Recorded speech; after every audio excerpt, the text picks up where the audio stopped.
my lovelies, I am back to talk about another lesson, and as you can tell by my face, it was a really good lesson, and actually so much happened within this lesson, and yeah, it was, I feel like it's helped me overcome a little bit of that fear. Yeah, hopefully moving forward we are going in the right direction. So basically I turned up and there's this beautiful big black horse just comes wandering out, and she was like,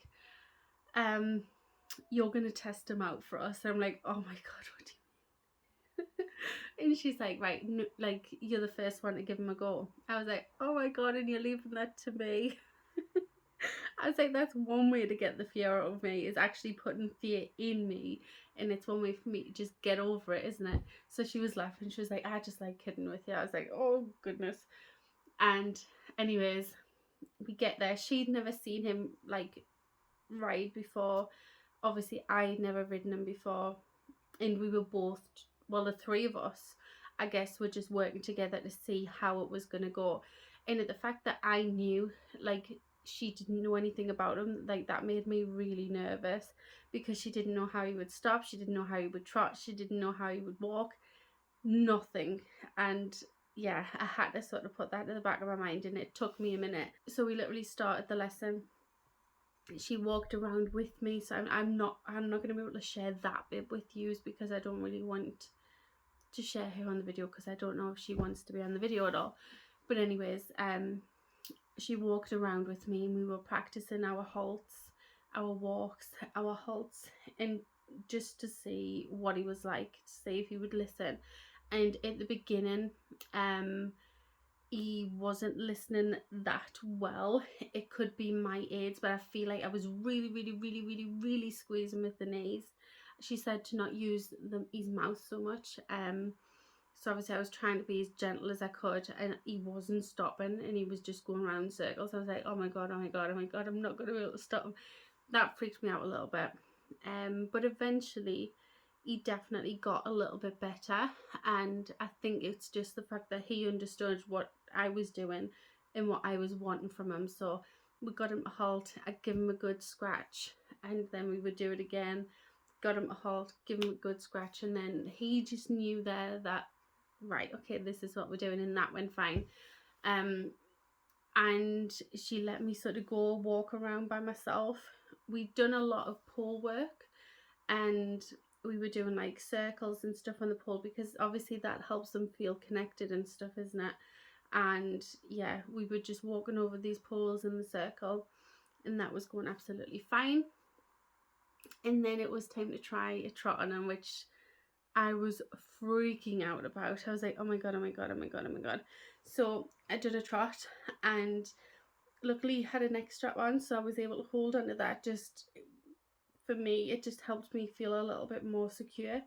And I was holding on to the neck strap, and I think I was holding on to it with the wrong hand, if I'm honest, because he was steering into the middle, and I was like, do I have a leg on or something that's making him sort of like go off to the side? And she was like, I don't know, maybe it's something that they've done, it could be the way you're holding the reins. So I switched my hands around. To be honest, that did help, because it meant I had more control of the outer rein, and it meant that I could take him to the outside rather than moving the inside, and that seemed to work better.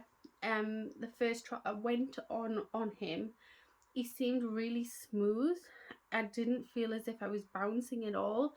And then I opened my mouth and I said that, and then the next time I was bouncing all over the place. But he was a very forward horse. He was an hunting horse, so you can imagine how big and beautiful he was. He was just amazing. I kept trying the trot and everything was going fine, but then there was this one time and I was really getting thrown out of the saddle at this time on the rising trot, and she said, what did you learn from that? And I was like, that I was bouncing a lot. I was like, I don't know. And she was laughing. She was like, well, basically you give him like a kick rather than just a squeeze. He was the sort of horse that was just nice and sensitive and just done as he was told straight away. He didn't need much encouragement. It was just a squeeze, and he would just go off nice and steadily. Whereas if you give him a good kick, it meant you had to go, you know. So I was like, right, okay. So that helped me understand him a little bit better. And I know on my last lesson with the trot, I really struggled on trotting and then pulling the brakes straight away. And for me, I'm trying to forget that brakes doesn't mean the reins. Brakes can mean the legs as well. And I'm trying not to just pull on the reins straight away. I'm trying to slowly just get used to being like, right, let go of the reins and let's focus on just squeezing the knees a little bit, having more control with me rather than him. And if I'm in control, he will follow my lead. And that's something that has really clicked, I guess, this week, is the fact that I'm trying to understand, because like we were having a bit of a chit chat, and I was saying I'm going through this weird phase at the moment where I'm frightened to ride a horse, like I'm scared of it. And she was like, that's fine. She was like, you just need to distract yourself, focus on something else. And she was like, focus on what you're doing. I was like, that's, you know what, that's actually true, because at last lesson when you told me to count, it's crazy at how much better I done with that, because I was concentrating on what I was doing rather than what the horse was doing. And that just honestly, it made it a million times easier just focusing on what I was doing. So that is something that I've took from that lesson and done on this latest lesson. And even though there was times I was like terrified, and my instincts was to pull on the reins, what I done to help not do that so much was I held on to the neck strap, so I felt secure in a way, and it meant I couldn't pull on the reins because I was holding somewhere else.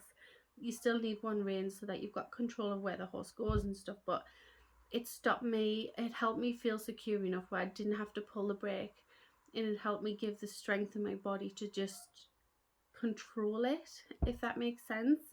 It's the best way I can describe it. But yeah, that was fine. There was a few times when we were just doing the trotting, and he would just he tripped a few times. I was like, oh, what was that? She's like, it's fine, he's just forgetting that he's got back legs. And then the goal was to trot around, what is it they call it? Trot large. That's what they call it, isn't it? So the task was to trot large and then come in over the poles and do the circle. I could not do the poles. I don't know. I think what it was, because he was so forward and I was focusing on what he was doing, like at his feet. Like I say, horse riding, you can't do that. You need to look ahead and look at where you're going next. And I think I was just too close. And then by the time I got over the pole looking at the next one, it was too late, and he would break in or walk. And I was like, oh my goodness. And then it was fine, because the more you make these mistakes, the more comfortable it feels, you know. It's like practice makes perfect. And that is something that I really want to emphasize in this video, is that practice does make perfect. We're going to have these lessons where it's like, oh my God, that was such a fail. But when you get on the horse next time and you think of the fails, you can put them right. And that is what this full hobby is about. And that is what helped massively this lesson. So then, anyways, we go to do it again. And it's like, right, I've got this. I was like, we've got this. His name was Kobe, if I remember. I forgot his name, and somebody mentioned on my TikTok his name. And I was like, yes, that could be his name. And I'm sure it's Kobe, which is a lovely name. But yes, we went to go and trot large, and I was like, we've got this, let's do this. And we were trotting around, and we got to the third one, and he slipped on it and he nearly fell. I got such a fright. I was like, oh my God, is he okay? Has he hurt himself? And she was like, no, he's fine, he just forgot he's got back legs. Give him a squeeze and he'll go forward. So I give him a pat, and like looking at the video, he looked a little bit sad in himself. He was like, oh, I've just hurt myself, I've just nearly fell. And I was like, oh my goodness. But I'm pretty sure we tried after that, and I think we got it, and we only got it the once. The most we done, if we didn't get it, the most we done was just 3. I think after that we definitely were getting the 3 more than we weren't, I think. maybe when we changed reins we weren't as lucky, but we eventually got to the 3, and I think we done 4 pulls once. But anyways, I'm happy with that. I thought it was absolutely brilliant. I loved it, and it helped me get over the fear of going forward in a trot, you know, and it was a really good lesson. And then I got off him and I asked her, because this is some sort of exciting news, and if you've made it at the end of the video, I'm excited to share this with you before I make a big announcement about it, I guess. But I'm probably going to loan a horse very soon. She recommended me trying him a couple of more times and seeing where I go from there. But she recommended me doing a stable management course, because I've never tacked up a horse or anything. I don't know anything about the stable side apart from the pony day I done with my daughter, but that was nothing really. That was just the kids having fun, you know, like pick up the poo, which is obvious, but you didn't get shown how to tack them up or take the tack off, you know, so I need to know about that. So yes, I'm gonna arrange that over the next week or so, and yeah, that's exciting news. But I'm really looking forward to the next one. The reason why I'm really wanting a loan horse is because I know I can't canter yet, and she said it would absolutely do me the world of good, because it's the practice, it's, you know, and I know I'm okay on a horse, and I can't think about the worst case scenarios, because I'm never going to be prepared for the worst case scenarios, you know. So I think the only reason why I want to loan a horse is so that I can just practice what I'm doing in the lessons, because by the time 2 weeks is up, I sort of feel like I forget a lot, and I sort of get really nervous and excitement, and I'm unsure as to which one it is. And I think nerves can frighten you a little bit away from it, and I don't want that to happen. I want to get comfortable on a horse, you know, and I think the more you're on the horse, the easier it will become. So that is why I'm planning on doing that. So that'll probably be, I don't know how loans work. I don't know if it's like from the 1st till the end of the month. I don't know.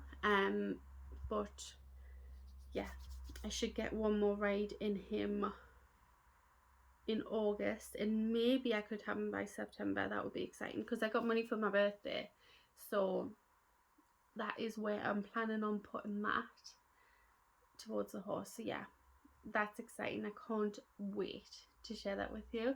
But yeah, that is all from my lesson. It was a really good lesson. Let me know how your lessons have been, if you've been taking them, and if you want to. Honestly, it's the best thing I've ever done.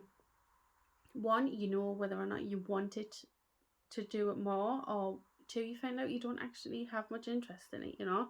So that's good. But yeah, thank you so much for watching this video, guys. It means the absolute world. Subscribe, give it a like, let me know that you've enjoyed it, and I'll see you in the next one.